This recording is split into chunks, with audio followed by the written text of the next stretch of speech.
Réveille la planète éco. Good morning business. Didier Nedelec, est avec nous, donc le directeur général de ODA Group, offre et demande agricole. Bonjour Didier. Bonjour. Vous étiez venu nous voir, c'était quoi? C'était fin 28 août. juillet. 28 juillet. Il y a 2 mois de ça. Nous dire c'est la pire, alors pour les céréales, la pire récolte depuis 1945. Vous confirmez? Je confirme, mais depuis, ça continue.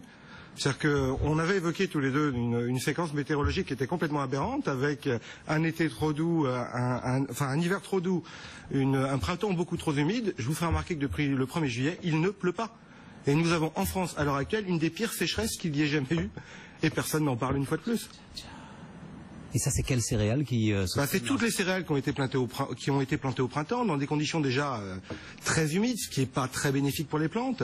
Donc vous avez du maïs, typiquement. Le maïs, aujourd'hui, on commence la récolte, où on a une situation très tranchée. Les maïs irrigués vont s'en sortir à peu près correctement. Les agriculteurs qui ne peuvent pas irriguer parce qu'ils n'ont pas les installations ou pas le droit d'irriguer, ça va être une catastrophe. Aujourd'hui, on parle d'une récolte de maïs la plus basse depuis plus de 10 ans en France. Pourquoi pas le droit d'irriguer? À cause des... Il y a des restrictions d'eau dans un certain nombre de départements. Il y a des restrictions d'eau, mais il y a surtout une réglementation qui aujourd'hui empêche les agriculteurs d'installer des genres de piscines dans lesquelles ils peuvent collecter l'eau. Cette année, l'eau n'a pas manqué au printemps pour pouvoir la redistribuer pendant l'été. L'irrigation en France, c'est la meilleure assurance contre les événements climatiques du style sécheresse. Alors, et pour tout vous dire, mais on est totalement transparent. D'ailleurs, on était au Crédit Agricole il y a une dizaine de jours pour discuter avec la fédération, et le patron de la fédération du Crédit Agricole est lui-même un céréalier. Alors, c'est pas un céréalier énorme, mais c'est un céréalier. Alors, il nous parlait d'une céréale particulière, c'est le colza. Alors là, on parle de l'étape d'après. Oui, rendez-vous compte, on est en train d'irriguer des champs pour semer là en ce moment, en septembre, et lui, ça lui semblait totalement dingue. Enfin, aujourd'hui, les semis de colza ont commencé au mois d'août, se sont terminés mi-septembre. Nous sommes en train de faire une enquête auprès des agriculteurs du groupe ODA. On devrait sortir le résultat d'ici quelques jours, mais d'ores et déjà, je peux vous annoncer que je pense 10% des colzas qui devaient être semés n'ont pas été semés, et 10% de ceux qui ont été semés n'ont pas levé, parce qu'il n'a pas plu. Mais attendez, là, on va commencer les semis de blé. On va commencer les semis de blé dans des conditions secs, jamais vues. Donc je dis, cette crise dont on parle de l'humide du mois du printemps, elle continue, elle ne s'arrête pas.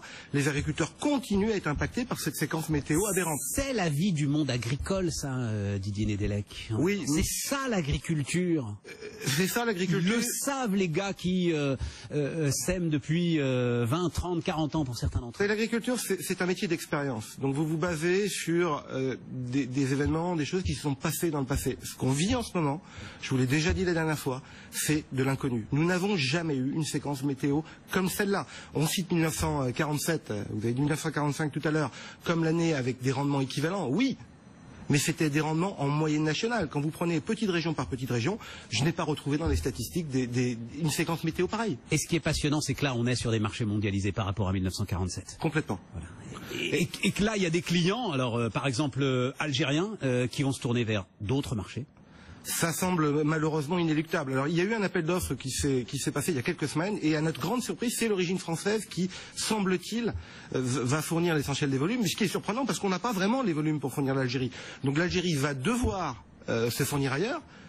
À court terme, nous sommes toujours compétitifs. Les volumes, mais attendez, parce qu'il y a la qualité, parce que c'est ça que vous me racontiez, moi qui m'a passionné, c'est-à-dire, vous avez le... Mais non, mais... Et oui, malheureusement, nous sommes aujourd'hui peut-être un peu trop urbains, mais vous avez les pics qui montent. Oui. À ce moment-là, vous ne pouvez absolument pas vous rendre compte de ce qu'il y a à l'intérieur. Tout à fait. C'est en l'ouvrant que vous voyez, qu'il n'y a pas beaucoup de grains, et ensuite, en prenant les grains, c'est la qualité du grain. Tout à fait. Et sur ces trois éléments-là, on a un problème, en fait. On a un problème sur un des éléments de la qualité du grain qui est sa taille. Les grains sont tout petits.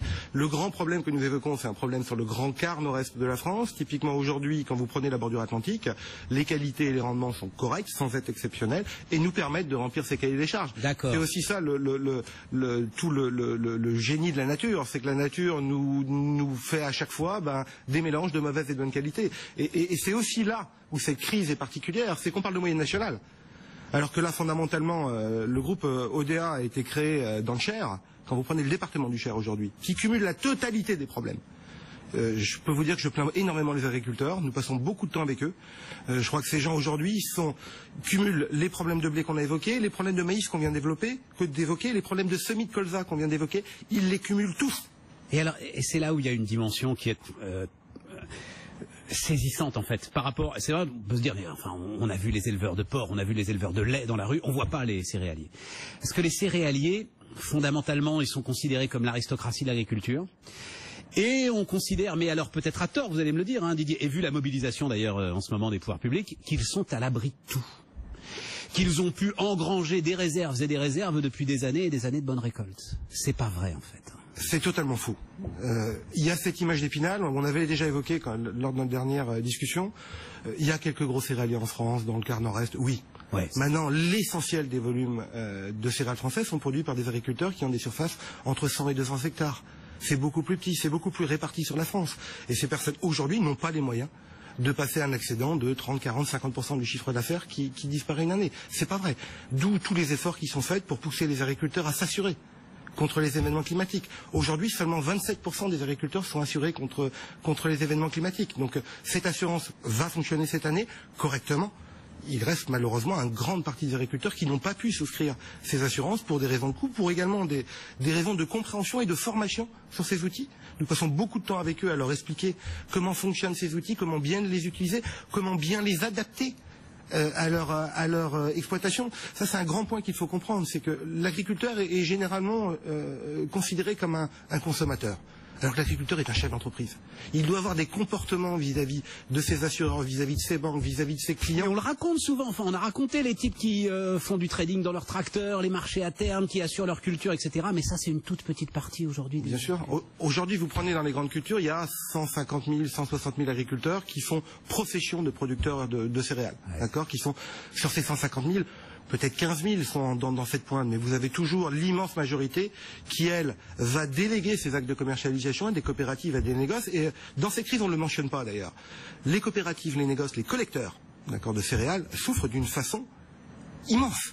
Immense. Les statistiques du chômage du mois d'août, où tout le monde cherche l'explication de ces statistiques aberrantes.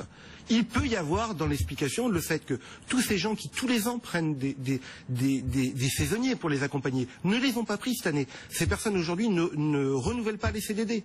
Vous avez des drames dans la filière en ce moment dont personne ne parle. Un mot, mais vraiment un mot, parce que c'est ça aussi, le blé ça y est, et c'est l'année prochaine qu'on pourra avoir une nouvelle récolte. Sur le lait, la grande différence c'est que ça va très vite. Là vous me disiez les cours du lait sont en train de remonter. Alors les cours du lait au niveau international sont en train de remonter. Le marché de référence laitier dans le monde c'est la Nouvelle-Zélande et l'Australie. Les prix très bas qu'on a vu chez nous. Donc là la situation des agriculteurs peut s'améliorer assez vite en fait, beaucoup plus vite. Je pense qu'à un horizon de 3 à 6 mois on peut commencer à avoir une amélioration significative. Je cite souvent en exemple le porc. Vous l'aviez évoqué la dernière fois, le marché du porc qui était 1,08, c'est-à-dire un prix ridicule il y a 7-8 mois en arrière, a dépassé les 1,50 € sur le marché du cadran depuis quelques semaines, et cela sur une demande très importante de nos amis chinois. Ils ne font pas que faire des grands crus, ils importent également beaucoup de cochons européens depuis quelques temps. Donc Didier Nedelec, je vous arrête Didier, on est au bout. On pourrait parler des heures, vous reviendrez. Directeur général de Offre et Demande agricole, ODA Group. Merci beaucoup Stéphane.